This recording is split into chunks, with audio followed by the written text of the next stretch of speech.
primer yet, don't sweat it. You just can't take your test until it's done. I'm still very happy that you're here. So, don't beat yourself up. It's really intense. The reason why it's so intense is it goes through all of the 18 chapters of the book. Plus there's a practice quiz at the end. The videos are not all that interesting, but they're full of information. It will take you a good amount of time to complete it, and it's so intense and long because it's replacing that first day of 8-hour training. This is how you get to it. So first we sent you the text message that had your login information. You go to phta.org. The Pool and Hot Tub Alliance is the national organization that helps with pool safety lobbying, and they also are the ones who created the CPO certification, as well as certified pool installer and certified pool maintenance certifications.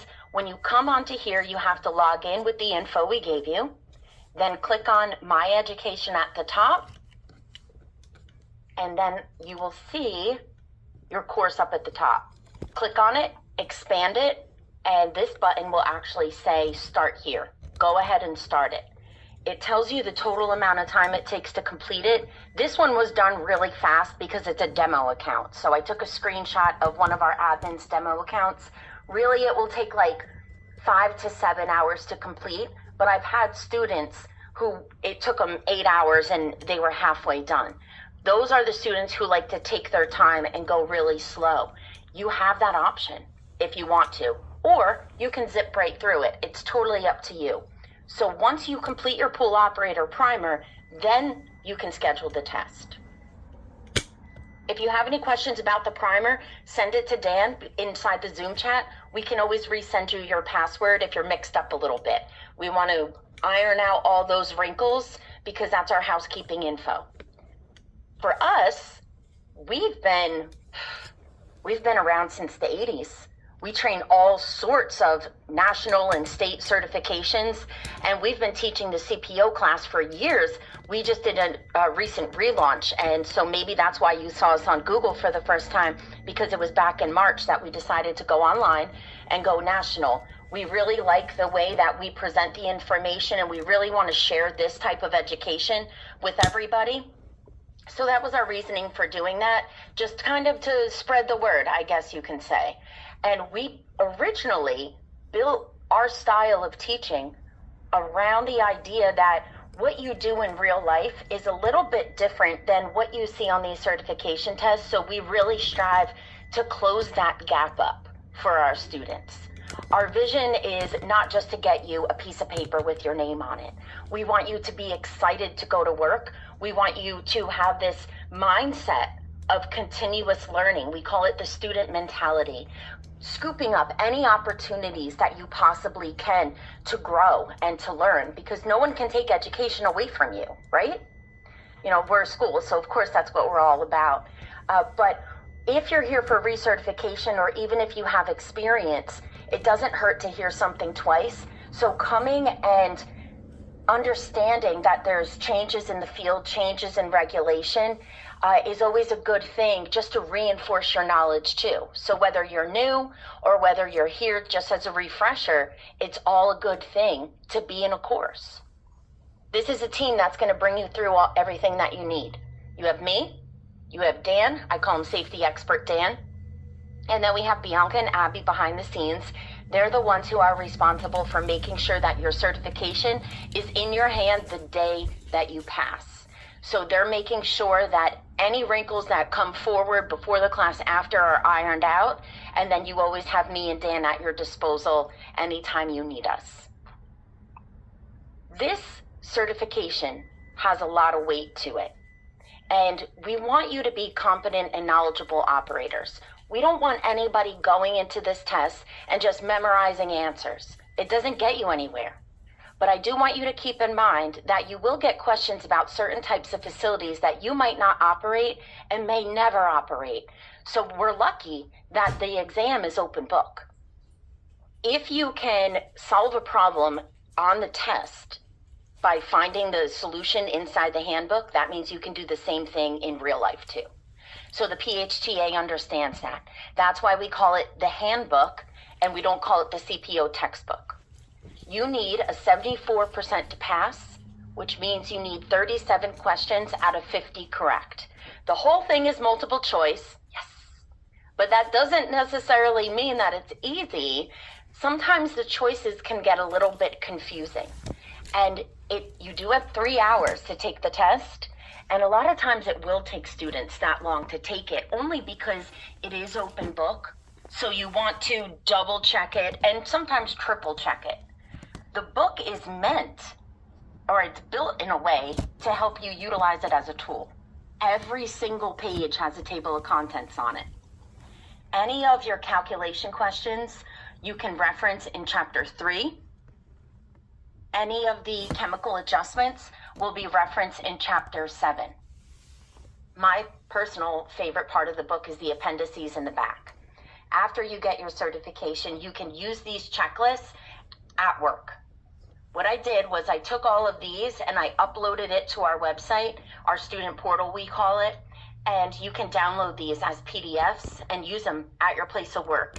We'll show you how important these are when we get to that point in the lesson, but just so you know where they are now, they're here at the end of the book, appendices A and B, and also peppered in this area is your chemistry guidelines and your saturation index charts. I have a question for you guys. If you could open up your Zoom chat, we like to keep you on your toes and ask you questions as we go through the course just to keep you active. Sometimes it can be a little draining staring at a screen, so we want to keep you involved. We want to keep your brain working as we go through this course. Can you let me know what you think being a pool operator is all about, in your own opinion? There's no wrong answer here. It's really based off of your experience or what you see other people do the most. And the funniest thing about this, thank you, Morgan, keep it coming, keep the answers coming. The funniest thing about this job is the better you are at it, the less people notice. I had a student one time say to me that pool operators are part scientist, part janitor, and part magician. You can be adjusting chemicals 1 minute, you can be saving the day another and cleaning up throw up 20 minutes later. And as long as the facility is pristine and sparkling, no one's going to say thank you. You're just doing what's expected of you. There's a lot of different hats that you can wear here, but there are these priorities that we have. So Brian says keeping people safe in a great looking pool. Oh, that's always good. Of course, safe water, safe bathers. Scott says safe. So everybody is saying safety, which I'm really happy to see. Chris, George, Dan, another Chris Kemps. We got a lot of Chris's here today. We have Jorge and Jose also chiming in with the safety, and Timothy. You guys are absolutely on point with that. We're going to take that topic, and if I were to teach this class in person, I say, we're going to talk about safety later, I would get the biggest eye roll, I swear. But we're going to make it really interesting for you. Things that are actually applicable to your direct facility, things that you can check, where you can hold a tangible checklist and run through, teach you how to do a risk assessment, all of it. Thank you so much. I appreciate that. Some of you guys are here on your own volition. Some of you are here because you have to be. But either way, I want you to know how much depth comes with this certification. It's not just about health. It's not just about pool chemistry. There's this all-encompassing idea of a pool operator as an aquatic facility professional. First off, you guys nailed it. Armando's saying it right now. You're the frontline defense of all the swimmers in there. You don't want anybody falling. You don't want your barriers to be all distraught over here, kids sneak it into your pool. So we know that. But a successful facility also knows its operational limits when it comes to its pumps. It's a good facility has operators who are trained and they know the tasks that are expected of them. You know how to save resources, water, chemicals, electricity. And you also are up to date on any regulations that are coming, that come through, especially in your local jurisdiction. What about record keeping, reducing liability, risk assessments in general? There's so much to be said about this piece of paper that I don't want you to think about it as just some document with your name on it. It's a trust factor. Insurance companies trust it. Health inspectors trust it. Employers respect it. And in many states, this isn't even required across the country. So that trust factor is why people come and get certified in this anyway. It's a very important document to have, and it says so much about you as a person. The core principles of a pool operator can be applied to a small facility, and maybe the small facility, it's just you in the building. You're dealing with customer service and pool chemistry, and you wear many, many, many hats. Or you have a more complex facility where you have head lifeguards, lifeguard trainer or lifeguard coach. You have new lifeguards coming in. Then on top of that, you have your facility manager, operation manager, you have your technicians, and everybody specializes in something. Anybody who has hands on the pool should have their certified pool operator certification, even if it's a third-party company coming out. Understanding water quality is the first step. I've had students come in before and they say, well, really, we just want to keep the pool clean. Not one of you said that was the only thing. So that's perfect. It's about keeping the facility safe, number one, preventing people from being in places that they shouldn't be, making sure there's no bacteria or viruses that's inside your water. But what about the facility in general? The locker rooms, the barriers, the signage, all of it. It's really all about being proactive instead of being reactive. Reactive is something happens and now we make some type of rule. Proactive is we're planning for the maintenance. We can anticipate when this is, we schedule it. Preventative and planned maintenance is a lot better than reactive maintenance and a surprise shutdown because all of a sudden the pump shuts down or the electrical wiring is not proper. And so we don't want that to be our mindset. We want to be proactive pool operators. When it comes to chemistry, even chemical storage, anticipate that someone might try to sneak into the chemical storage room and lock that door. We need to know the different categories of pools because there's different rules for each of them. So this is going to the beginning of your handbook, chapter 1. Competition pools, big pools. Competition pools, that's class A. Class B is going to be a public pool. Before I was a pool operator, I look at this in a completely different light than before I was a pool operator. I used to think, oh, what a beautiful day. Everybody's having so much fun. Now as a pool operator and an instructor, I'm thinking, I'm watching the kids sneezing in the corner. I'm watching the long stream of people coming in who are not showering first. I'm eyeballing how dirty the locker room floor is. I'm seeing red flag, red flag, red flag. And this is a real article that came out.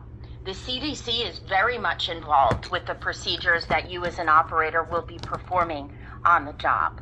But Class B, that's a public pool.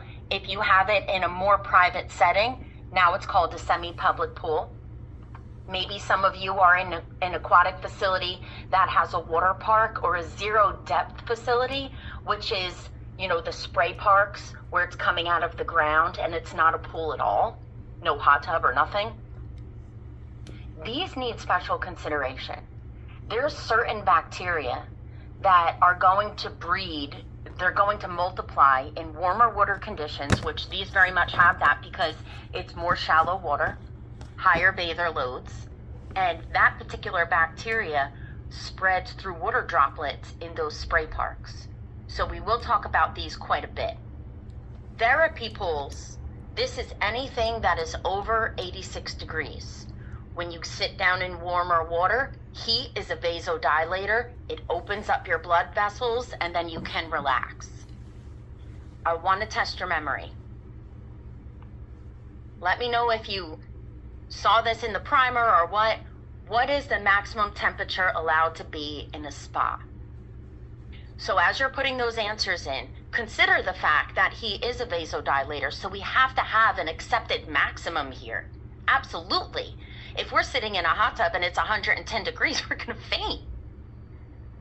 Answers pouring in. Raul, Morgan, Dan, Jose, Scott, thank you. If I didn't say your name, it's just they all came in so quick. So we are in a really good position. It seems like you guys, you know the basics now. You know the foundation, and we're only 19 minutes into class, so I like this. We're going to be able to level up in a really nice way. I like this. Yeah. There's one more category that we need to know about, and this one gets a lot of action. These are the wading pools.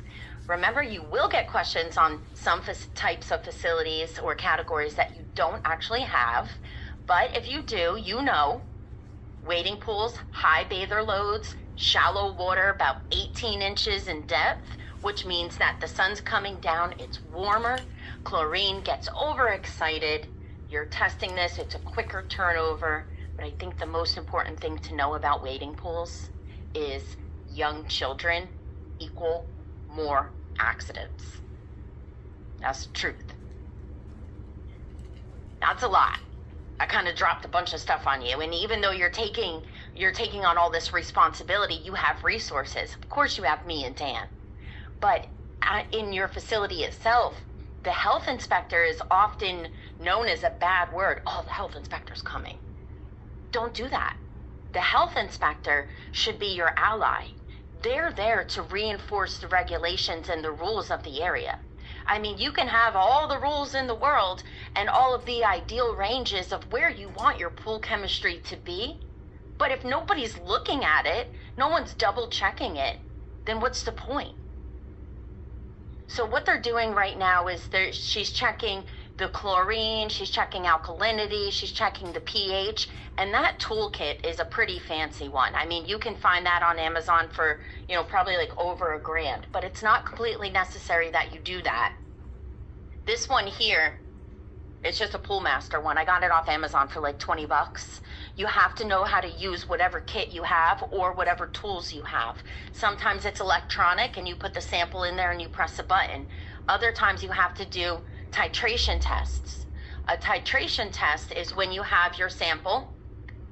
Let's take this.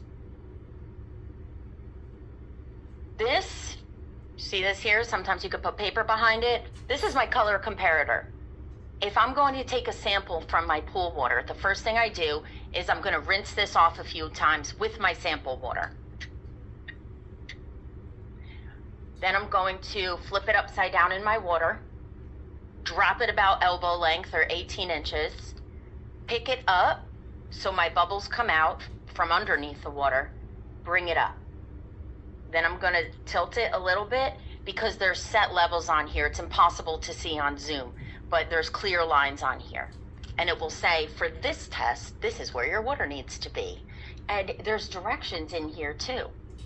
So the first time you do this, you want to read through the directions. These are more detailed, but there's always a simpler card that you can run through. Keep all of your equipment that came with the box with it. Don't ever take any of the reagents, which is what they're called, or indicator solutions, and mix them from another kit. Always use the same manufacturer. So back to this. I have these colors here, and I'm going to follow the instructions to test my pH level. When you're testing the pH level, you're using something called phenol red, which happens to be a test question, by the way. But in this testing kit, they call it indicator number 2. Why? Because it's a lot easier to read the instructions that are teeny tiny if we just say indicator number 1, 2, 3, 4, and 5. Like number 4, you should know what it actually is. Look on the back of it. If you're going to CVS and you're going to get headache medicine or allergy medicine, you're not necessarily buying Motrin, you're buying ibuprofen. You know what it is. Any pool chemicals that you have, any reagents, you should know what it actually is. This is sodium thiosulfate. This is phenol red. This, on a larger scale, will actually help me bring my chlorine level down. Talk about that later, but it's also used in a testing kit. when you get your water level in here in your invisible line, when water is going to be in a container, because of the surface tension, it curves a bit.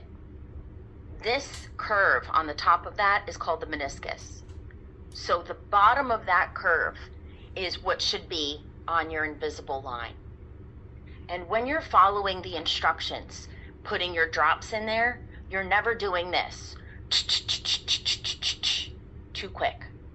One drop, swirl, next drop, swirl. In some cases, you're going to have it turn a color and you're going to compare it to the colors next to it. In some cases, you're not using the color comparator at all. Like when you're dealing with alkalinity, you're looking for the solution color to change completely. And then you have to count the drops. But it's not tough to do. You could probably have somebody show you a couple times and then you'll be good from there.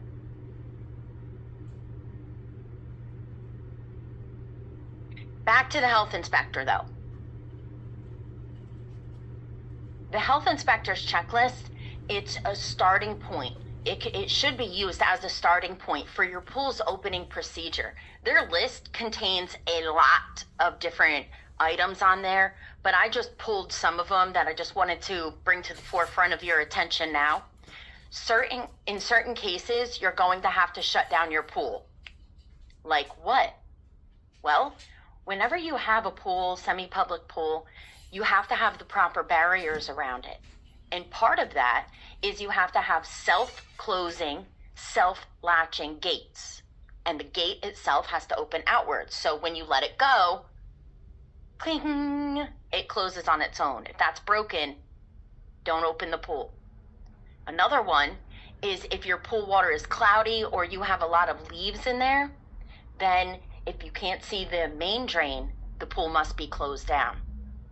Back in the end of 2008 was actually when this was enforced.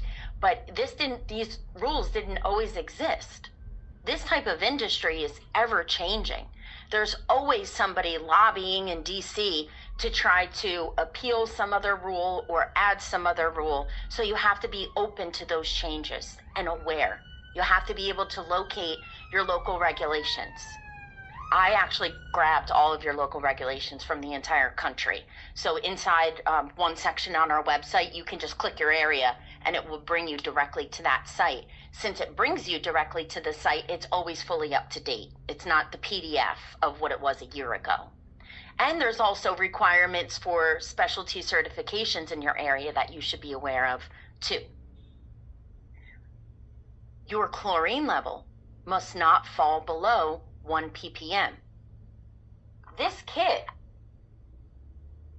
is the minimum of what some local requirements need. Meaning, these dipsticks very much so come back inaccurate a lot. So a lot of local regulations don't allow this to be your go-to. You have to have another way to check all of that. But anyway, your chlorine must not fall below 1 ppm. If it does, then you don't have enough disinfectant in that pool to keep your swimmers safe. And then the pool needs to be shut down until it can be adjusted. And if you don't have somebody there to do that, there's no pool operator on site, then that pool's not getting opened up until you're there. And that's it. Anybody who has hands in the pool area should have their CPO certification. Even if it's a third party coming out to change any of the chemistry inside your pool, that person should have it. There are some companies out there where it's just pool attendants, and those people should have it, where they're just doing the checks. And those managers should have it too. Because how do you know that that person coming to your facility is doing the correct thing unless there's somebody overseeing them? Makes sense, right? Can you guys let me know what your positions are at work inside the Zoom chat?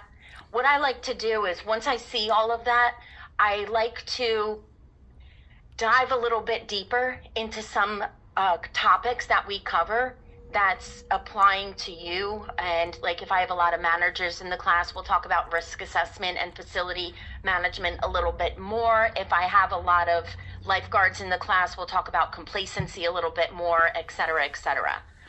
So a manager's main responsibility is making sure that the team understands what's expected of them and keeping records to make sure that any tasks that were divvied out were carried out.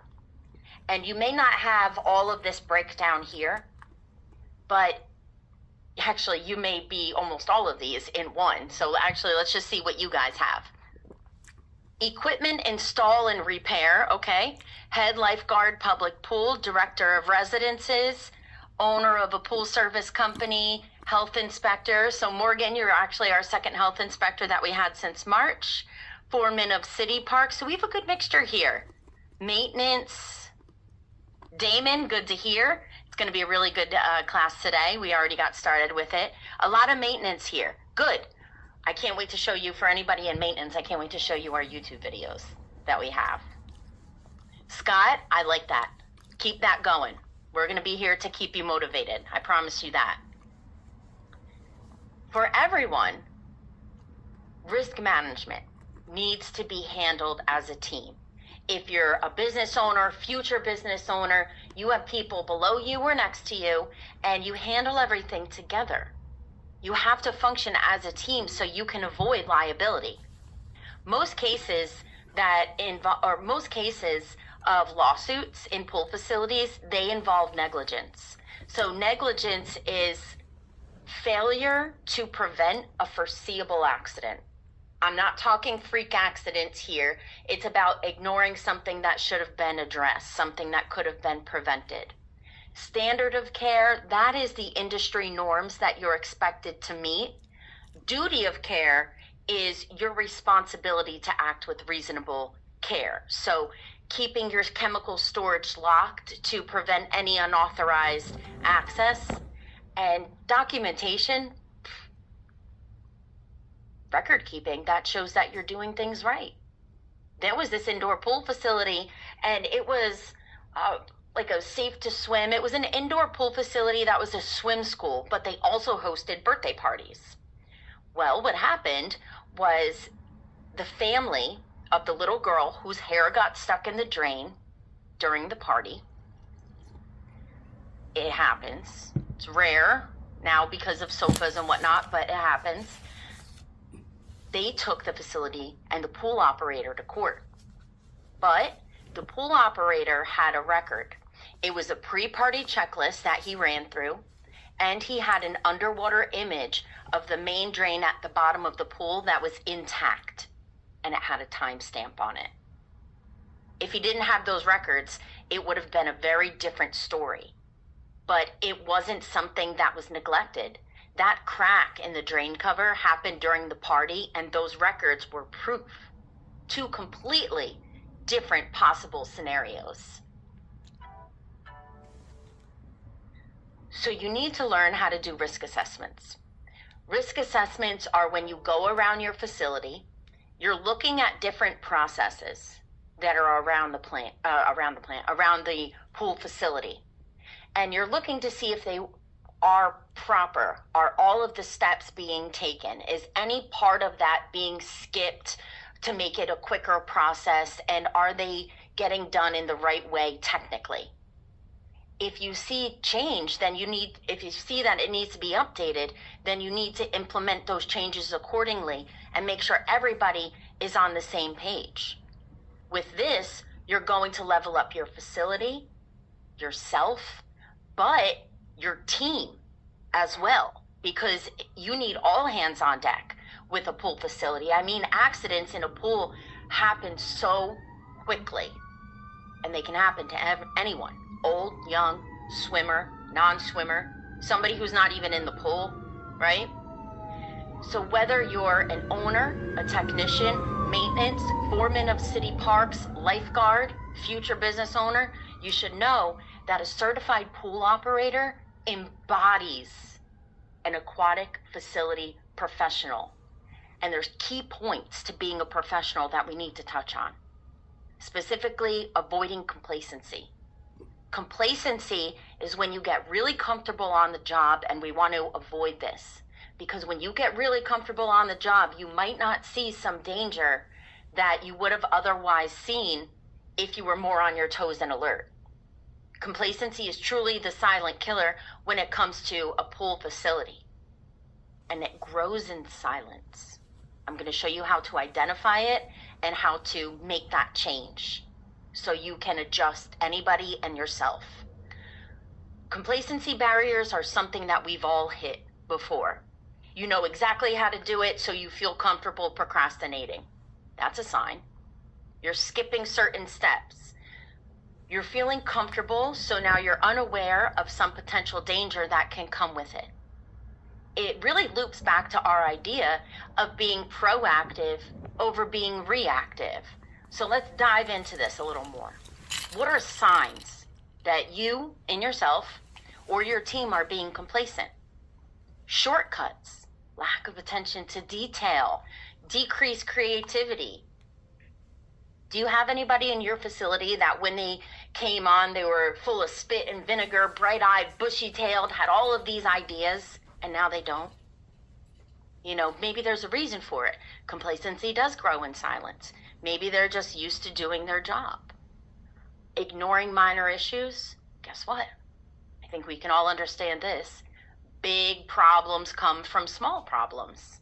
So we need to not overlook that. If you see somebody overlooking that, I'll do it later, that's a sign of complacency. Reduced communication and procrastination. I'm not guilty of this anymore, but I used to be very, very guilty of this. I used to procrastinate, but now I'm a pro at it, is what I would say. And it sounds so dopey thinking back, in retrospect, because I could have done so much. I could have done a much better job with a lot of projects that I've done, a lot of studying up to leading to a test, if I took my time with it, ate the apple in little bites instead of rushing. Because when I would rush, now I'm doing it, but I'm doing it quickly, so I'm not doing it as well. Addressing it is actually not hard. It's seeing it. It's acknowledging it.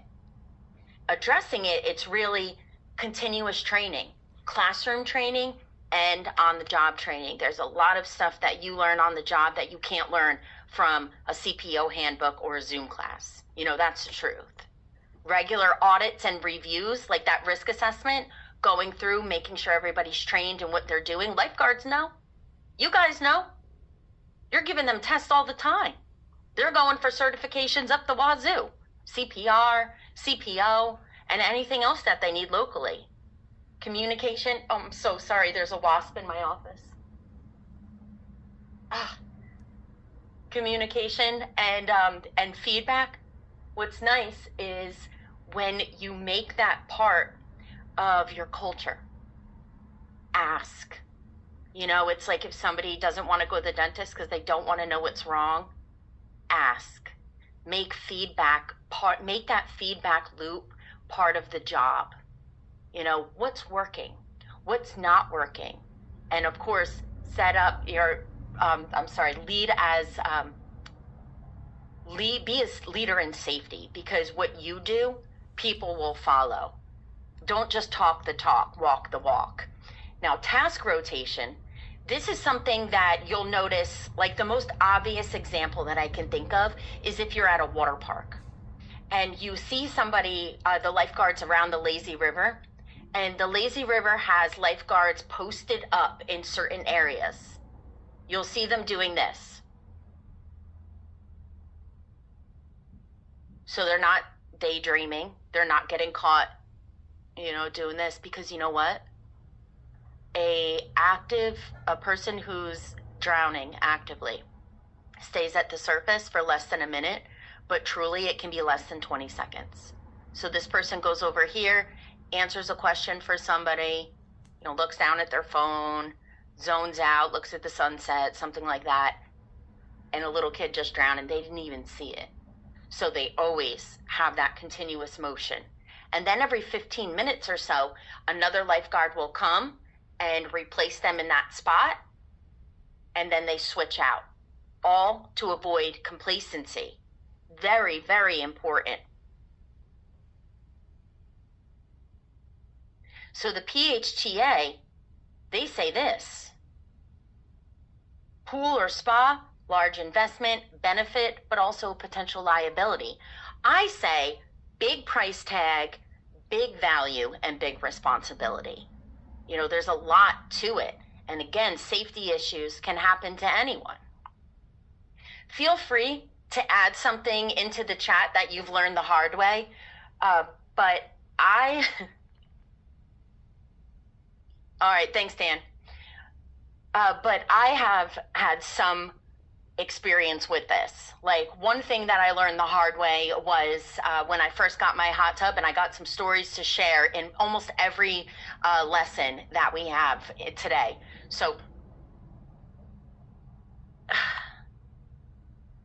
one of them is when I first got my hot tub, I was so excited. I had a bunch of people come over, and then when everybody left, I was like, oh man, I have to clean up this whole party. So I'm not going to clean out all the hot tub, and I'm not going to add all my chemicals right now. So I left it. About 6 days later, I opened it up, and what did I see? Scum line, foam, algae. And now I have like no choice in my brain anyway to drain it. And then I go and I drain it, but to do it, I had to go knee deep in it and bucket it out. Nasty. I'll never do that again. Just from learning something the hard way has helped me understand that I want to expand my learning a little bit. One time I left chlorine tablets in my car. I basically made a gas chamber inside my car. I've spilled acid on shoelaces before. It burnt them right off. Anything that you've learned the hard way is a stepping stone for your knowledge. I want you to be open to learning here. I want you to have the student mentality, the willingness to learn. We need to continuously, as operators, learn to be successful. And I'm not talking about like the tablets in the car. You don't always learn something the hard way. That's being reactive and not proactive, to be completely transparent. But the CPO handbook has a part in it that tells you what the PHTA feels about this. And they totally agree with us here at the training center. And it's any opportunity that you have to learn and go to a conference, anything like that, take it, because it never hurts to expand their knowledge. This industry is ever changing. This leads me to this. The primary responsibility of any aquatic facility is the prevention of accidents. But how can you do that with you and your team? There are some specifics that we need to know here. Continuous training, on-the-job training. When you go to those conferences like World Aquatic Health Conference, I remember the first time I went, I walked into this big conference room and I'm just like, oh my God, how many pool liners can I look at? But that wasn't the goodies. The goodies was the room that was next door with all the classes, teaching you all the specialty chemicals about fiberglass pools and renovations and pool design. Those are always fun to take. Hazmat training, bloodborne pathogens, things like that.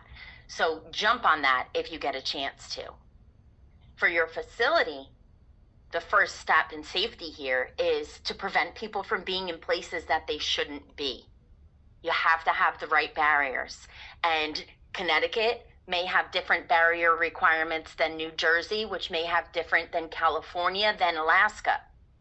But no matter what, understand that pools are an attractive nuisance, and barriers are deterrents, but they're also attractants. Legally, an attractive nuisance is something that's dangerous, but it's also interesting to people for some reason. And that group of people that it's interesting to may not, like certain groups like kids, they may not see that dangerous part about it. They see a fence around a pool and their first thought is, let me climb it. Perfect picture for what we're talking about. You can't always rely on a barrier to keep people out. you know, you still have to drive by the pools that don't have lifeguards to make sure that no one is there. Nothing is better than direct supervision. Nothing. You can have barriers, you can have pool covers, but eyeballs, visual inspection, a supervisor, that's the best thing. But we do have to talk about the requirements for these barriers. I already mentioned a little bit about the gates. Now, the CPSC is the Consumer Product Safety Commission, and they put out these safety barrier guidelines, and they came out with this one. It was specifically for home pools, residential pools. But locally, it's been adopted a lot of places for commercial facilities too. So we have some numbers that we need to look at here. Something that you can actually check around your facility. Inside this, it says that the maximum of vertical clearance between the grade and the top of the barrier should be 48 inches. In some places, it's 60 inches. And then the maximum between the grade and the bottom is 4 inches, unless the ground is soft. Mulch, grass, then it's minimum 2 inches. The doors, the gates, they need to open outward. They need to have self-closing and self-latching gates. And these rungs cannot allow for a 4-inch disc or sphere. Oh, God. For a 4-inch disc or a sphere to pass through. Why? We don't want any kids' heads getting stuck inside there at all. And then we have pool covers, safety covers. So this should be completely flush with the deck right here, allowing no passage.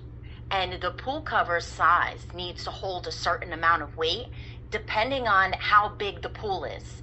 So if it's 8 feet in diameter, it can really go either way. But if it's less than 8 feet,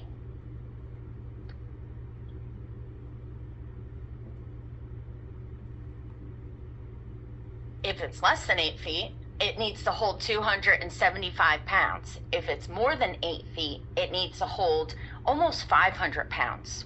You can go on YouTube and you can see like so many dopey videos of people running across pool covers. And it's funny to watch, like fail videos, but really what happens is if somebody were to go across a pool cover, that pool cover can close up on them and they can asphyxiate if it becomes disconnected.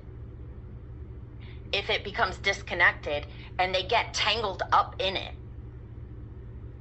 Now alarms, this is a secondary layer of protection. Some are better than others. So the CPSC says that these ones, the subsurface disturbance sensor, they generally perform better, but there are other ones out there like this one, which is the surface wave sensor, and these will, did you get it? Yes, thank you. These ones, they have a circuit, they have a couple contacts, and then they can just sense if there's any movement. But the reason why the CPSC says that these subsurface disturbance sensor ones are better is because it's mounted underneath the water. Now this document is going all the way back to Y2K, but it's still relevant today. Before I move on to the next section, and we're going to be coming up on a break in about 10 minutes, these here will be emailed to you automatically. You don't have to request any regulations or guides from me or YouTube videos. I just send it out to everybody after class is over. So sometime like an hour after class, you'll get an email with everything. I know a lot of people, especially the managers, like to show their staff all of that, and so you'll get that. Now let's talk about drowning. It's preventable completely. It is the leading cause in death of children 1 to 4 years old. My son almost drowned. It was a non-fatal drowning, but you know, he still lost a lot of oxygen, and it wasn't because he was a non-swimmer, it was because he slipped and he hit his head and then he fell into the water.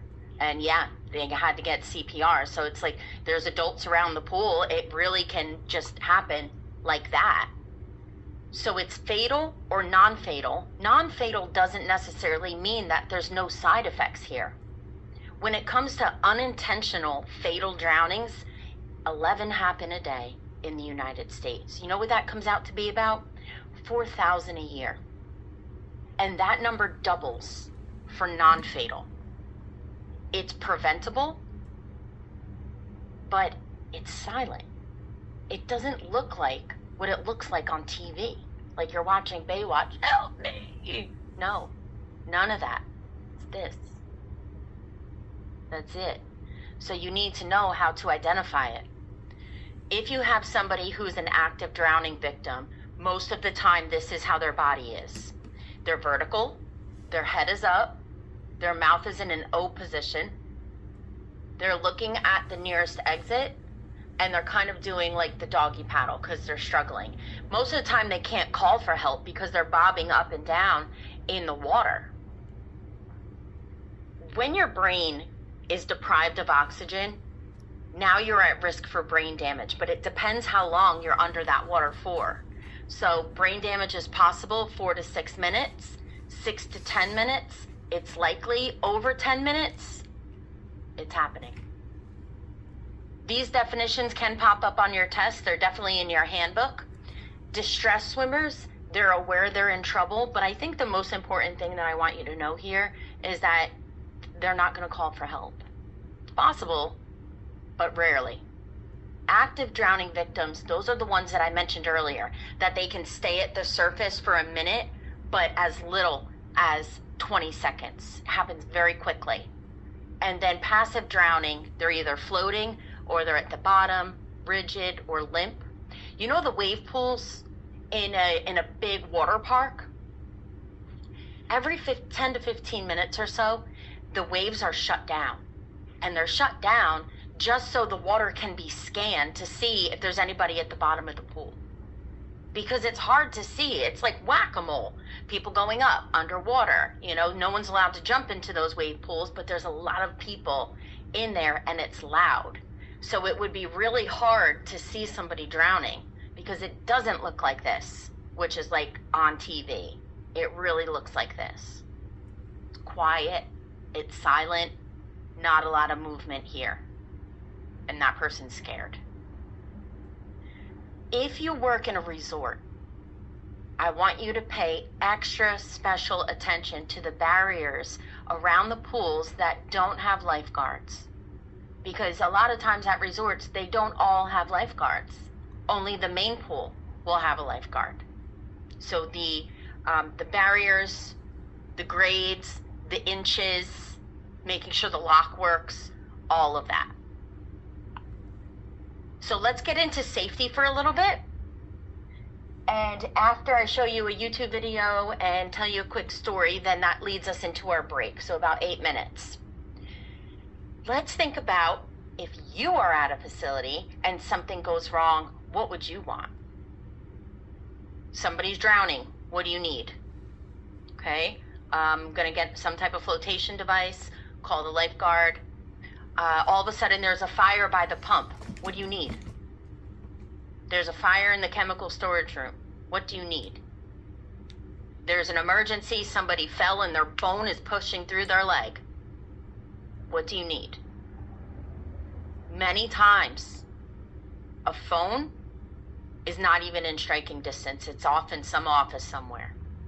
In South Carolina, they make it a requirement that it has to be within 200 feet of the pool and visual, you know? But the flotation devices, there should be one at every single lifeguard station. Sometimes lifeguards even need to hold it as they're walking around. Well, one thing that I noticed that's forgotten a lot is fire extinguishers in the chemical storage room. Because there's certain types of chemicals that if they mix, or even if moisture gets on certain ones, like if there's a leak in the roof of that particular room, then it will ignite. And if you don't have a fire extinguisher, that fire is going to continue. You also need signage and make sure it's not blocked. Does everybody read the signs? I think it's safe to say we all know that's not the case, but they need to be there. And not just be there, they need to not be blocked by a lounge chair or somebody drying their towel. When it comes to electrical equipment, you need to have a certain amount of lumens, if you have a night pool, per square foot around the pool. So it's lit up in the proper way. Now, in the back of your handbook, there's very useful checklists, specifically for the tests. I'll say that part really quickly. The question on the exam will say, out of these, A, B, C, D, which one is an item from the daily opening and closing checklist? And that would be make sure all safety equipment is in place. But there's a lot more on here. These checklists help you prevent mistakes. You don't have to memorize everything, and you shouldn't, especially in this environment, because you might forget something. You may have a thought really quickly, a quick phone call, and then you forgot what you were doing. It happens all the time. This is the outsourcing of your memory. This is the guidance. Procedures, checklists are great. You're not going to make a mistake if you use this every single time. Now, talking back about rules, you know, there's rules that you have, and then there's rules that you must have, and then there's rules that you can add, because you're about to be a certified pool operator, so you can do that, right? It's your pool, your rules. Can you let me know inside the chat, what's the one rule that you see people, I already saw it, break the most? Running, diving, food, drinks.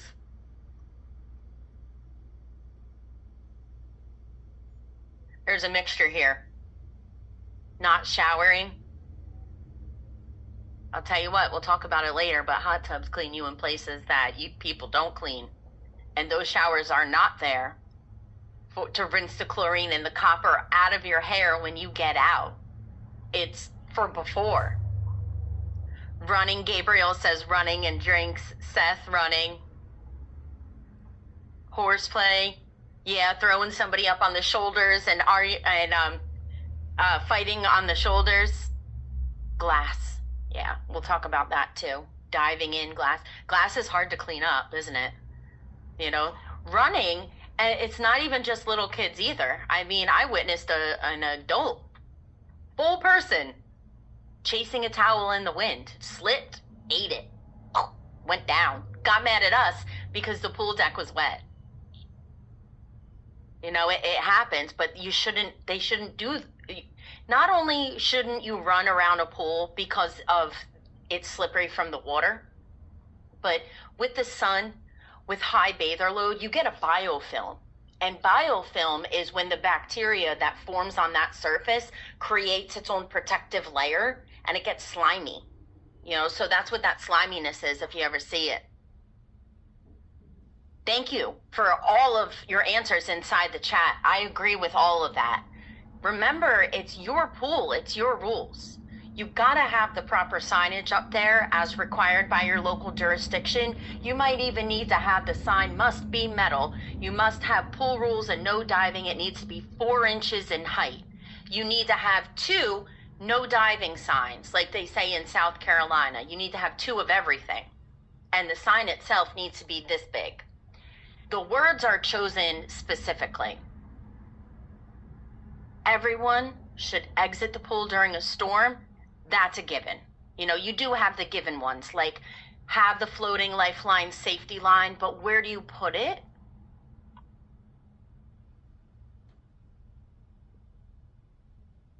Local codes can specify the exact location, but typically you have your shallow end and you have your transition going down into the deep end.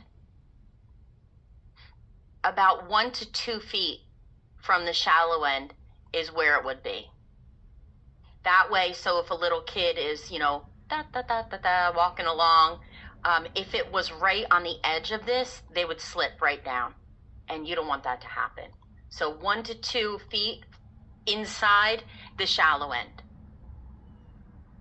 Diaper age swim pants, swim diapers, they don't always work, but they help. And you guys said it. You took the words right out of my mouth. Glass and alcohol, huge one, huge. Glass is really hard to clean up. You know, you don't want anyone getting that in their foot. But alcohol is a vasodilator, just like heat. So if you have somebody in a 104-degree hot tub with their blood vessels wide open and now they're taking some shots of something, you're going to have a lot of faint people on your hands, and you don't want that on you. So alcohol and glass, huge risk factors when it comes to a pool environment. Electrical safety is something, even if you're not working on this because you're bringing out a contractor, it's something you need to be aware of. You should know where anything, any electrical access is. Underwater lights, wiring that was done recently, the panels, the pump room, all of it. Because when it comes to electricity and doing electrical work, there's no room for shortcuts. Don't bring out your mother's brother's uncle's cousin's son and have them rewire something for you. No, bring out a licensed contractor. It is not worth the risk. Plus, you need to avoid anybody from your staff getting shocked too while somebody's doing maintenance. So it's important for you to know what a lockout tagout kit is. If you don't have one at your facility, go on Amazon and get one. Let's say that me and Dan work at a facility together. He's on the other side of the facility. He's elbow deep in a pump. I'm just clocking in. When I'm clocking in, I notice that on the breaker panel, one of the fuses, it's closed.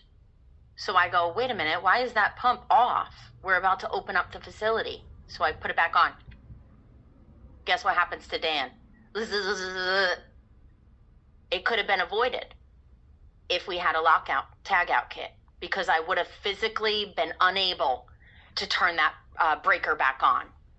So lockout means that you're physically shutting off and securing the power. Tagout means that I'm placing a warning tag on it, and I'm placing a warning tag on the shutoff device that clearly states, do not start. So that's avoided completely. Lockout, tag out. It comes from OSHA, the Control of Hazardous Energy.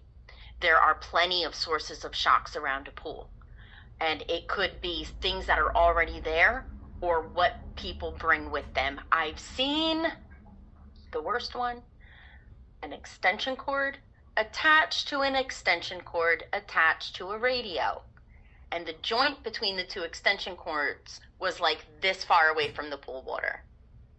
It's like, what are you doing? But pool heaters, underwater lights, any kind of electrical box that's close to the pool, keep people away from that. And I want to show you something here. Dan, let me know how my sound is. It's been nearly 3 weeks. Good.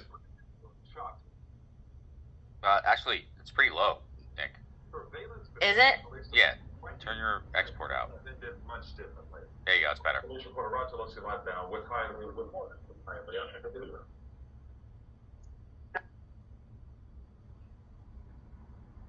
Nick, something's not right. I don't know what you just did, but it's not right. Okay. You mute yourself, I think, or you're playing. Just skip it. No, I'm not going to skip it. I'm actually going to fix it. Fix it. Because I want them to see this. So give me a sec here. It's a good one. It is a good one. It is a good I just have to adjust the volume in the... Oh, no, it says the volume's all the way up. Weird. Let's just try that one more time. If it doesn't work, it doesn't work. And then I can just mute it.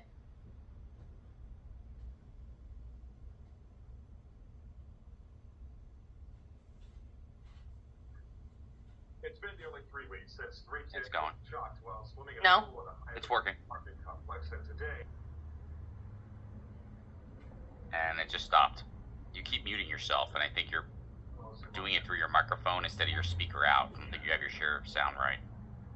Calvin, happened here at the Palms West condominium, April 27th. It was a Sunday afternoon, beautiful day outside. A lot of people in the pool. It's working. None of them. Had any clue that the water Can was you hear it now? There you go. potentially That's it. deadly. Keep your eye on the little girl bouncing in the water as she makes her way over to the metal handrail. When she touches it, Her head goes back and she freezes. Her muscles paralyzed by electricity, unable to let go. Watch again in real time. Within seconds, the man on the steps realizes something's wrong. He grabs the girl, gets shocked too, then yanks the child out of the water. But it's not over. You see that dark patch in the pool? That's another child. The electrical current has also rendered her unable to get out of the water. Everybody else is scattered. Finally, a man comes to help, risks his own life, and pulls the girl's limp body out of the pool. This happened on a Sunday afternoon last month at the Palms West Gardens condominium.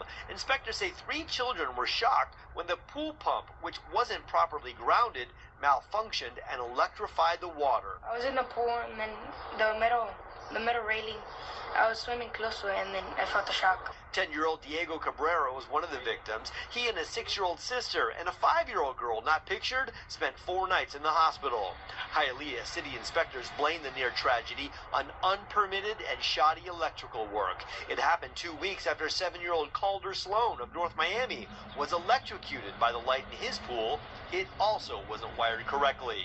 The children in this video were lucky to survive their shocking, and no doubt grateful to the people who pulled them out of the pool.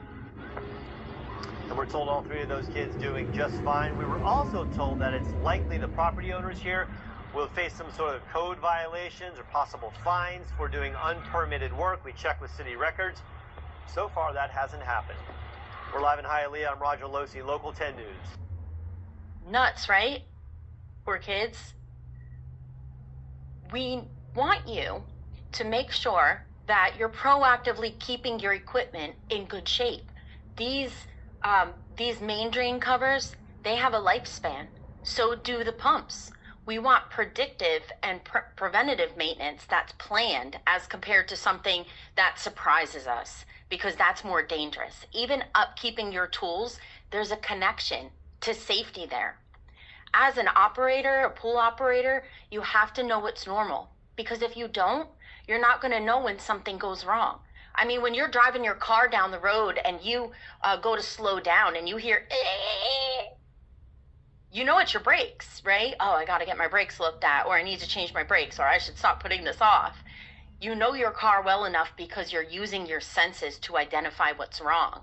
That's what you need to do with the pool too. Use your senses, your eyes, your ears. What are you smelling? When you have a strong chlorine smell, that means something. That means that you need to take action. But if you don't know what's normal, you're not going to notice if you don't know what's normal, you're not going to notice when something goes wrong.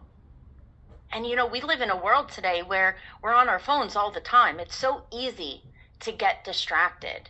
So we really have to avoid dulling our senses when it comes to this type of environment. Performing independent verification of critical tasks. If somebody's coming out from a third party, somebody needs to verify that they're doing it right. So even if you're not completing that particular task or that test, you should still know how to do it. And if you're doing it, double check yourself. Or better yet, have somebody else check it. It's not about trust. It's about safety. And you want to eliminate any safety issues. Completely just cut it out of the equation. Now, training on the job is important too. You could take 100 classroom training courses in person on Zoom, but nothing is going to teach you. Like, I had this one student who was 6'4", 250 pounds, and he was given the task at his job to replace all the sand in the sand filter. Huge sand filter, almost as tall as him. But the place that he needed to get to access it, he could not fit. So he was there all day long with a cup, twisted up like a pretzel, taking all of this sand out. And that's not something that you can learn from a handbook. You know, that's on the job. You want to keep safety at the forefront. You want to keep people sharp and aware. That's the whole point. Remember, avoiding complacency? And also any type of procedure, standard operating procedures, manufacturer procedures, instructions, anything when it comes to the testing kits, reading this and knowing where it is, having it available, all equally important. When you have these procedures and you have these checklists, you're outsourcing your memory. You don't have that need to call from the deepest part of your brain information that you haven't done in a week. You have it right there in front of you, and you're able to follow every single step to the T. So this is something I just wanted to talk to you about before the break. Maybe some of you have saw this movie, Sully. It was about the miracle on the Hudson, and the name really did it a disservice because it really wasn't a miracle at all. The whole safe procedure was done because of a move that he made, and you can see it in the movie. So let me give you some context here. Short story, plane takes off from JFK, goes to reach the desired altitude, but when it gets up there, it hits a complete flock of birds. Both jet engines are out. Now you have a floating jumbo jet with no thrust power, which is basically a floating city. You got over 300 people up here. You have the flight attendants, you have the pilot, and you have the co-pilot. And what does the pilot do? He reaches up, he grabs his NASA-designed operating procedure for what to do in this situation. Not because he didn't know what to do, not because he wasn't an amazing pilot with years of experience under his belt, but because he didn't want to make a mistake. He didn't want to skip any type of step. And again, they call it a miracle, but it was anything but, because it was somebody who followed a checklist, a procedure. It's not the same context as a pool, but it did save a lot of people. And that procedure made all the difference by use of a checklist. What happened was, as he went through it, he was able to tell everybody exactly what to do. The flight attendants kept everybody calm. He knew exactly what buttons to press and when, told his co-pilot exactly what to do. And he knew that he was a talented pilot, but he reached for it anyway because he didn't want anybody to get hurt. And he knew that human error occurs all the time. Even if you're skilled, it's unintentional. You know, you don't mean to. These checklists eliminate the possibility of that. And that's the whole point. You don't have to rely on your memory.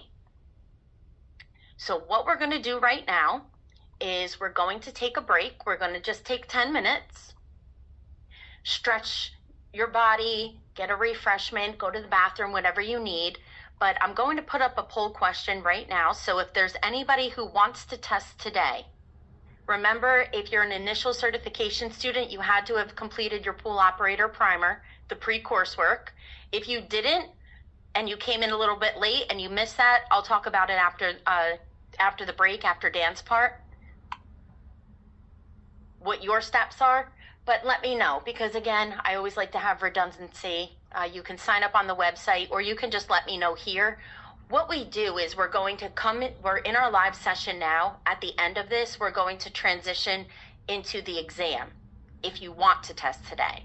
And we have to text you some information, your testing code specifically, to make sure it's smooth for you when you get into the testing session.